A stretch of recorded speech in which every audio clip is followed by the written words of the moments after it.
Hey gang, Craig Ripley here. Welcome once again to Living Off the Slab. Now today I have a question for you. And what I want to ask is, what do you think, in your opinion, makes up a motorcycle adventure?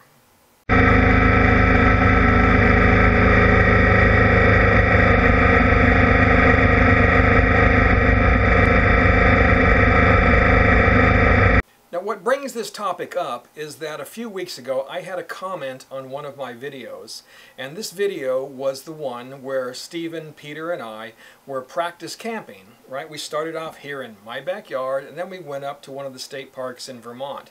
We wanted to try out our gear, get used to our packing routines and all of that before we hit the road and headed to Alaska. So this person's comment was basically, where's the adventure? So my response was, well, we were preparing to go for a 12,000-mile trip to Alaska. Is that good enough? Right? And his response was that when preparation starts, adventure ends. And I was a bit perplexed, but I simply said, okay, I guess we're going to have to disagree on that one. Now, of course, I disagree with this viewer about preparation ruining an adventure. However, it does bring up an interesting point, and that is, are there different kinds of adventures, right? Or is there only one definition? For example, is it still an adventure if you're not riding off-road? And is it still an adventure if you're not camping? And if you are camping, does it have to be wild camping? Do you have to be boondocking? Or is staying in a KOA okay? Is it still an adventure if you're not riding a, quote, adventure bike, right? If you're riding a Goldwing, a land yacht, or an ultra glide, is it still an adventure? Does an adventure always require pain and sacrifice? And as this viewer said, if you plan or prepare, does that make it not an adventure? So I guess by now you can probably tell that I think this idea of there being one kind of adventure is a bit silly. Also, the idea that planning or preparing somehow takes away the sense of adventure. Again, I think that's silly as well.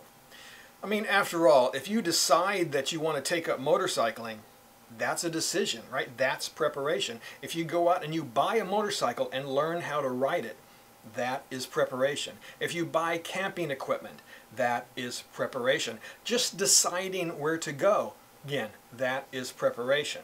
So we're not talking about whether you're going to plan or whether you're going to prepare here. We're talking about simply degrees of preparation. For me, the amount of planning or preparation that you put into a trip doesn't define what an adventure is. Also, the kind, style, brand of bike that you ride also doesn't define what an adventure is. What does define it is that you set a goal and you work towards that goal. You get out there and you participate. That's what having an adventure is all about. If you want to throw stuff on your bike and head out on the road without any planning or preparation, that's fine. Awesome. Go have a fantastic time. On the other hand, if you want to plan and prepare for your trip, well, that's awesome too. The only person that gets to decide what kind of adventure that you want to have and how you want to go about doing it is you, right? As long as you are out there riding and fulfilling your dreams and your goals, that's all that matters. What all these other people think is irrelevant. So thanks for watching, and if you like what you see, please consider supporting this channel. In the description of this video, you'll find several ways in which you can help to support the channel and keep these videos coming. Just pick the ones that make most sense to you. Whatever it is, we greatly appreciate all the help. Thanks, and we'll see you next time.